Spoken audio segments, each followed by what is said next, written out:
आकाशी चंद्र चांदण्या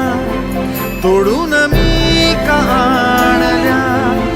मनाचा पाळणा करू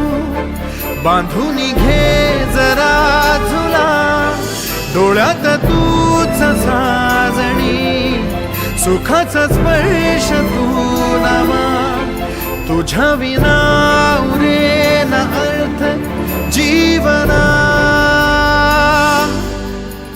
उजळे तुझ्या हसूने कणकण, अन चंद्र हे हातीचे काकण.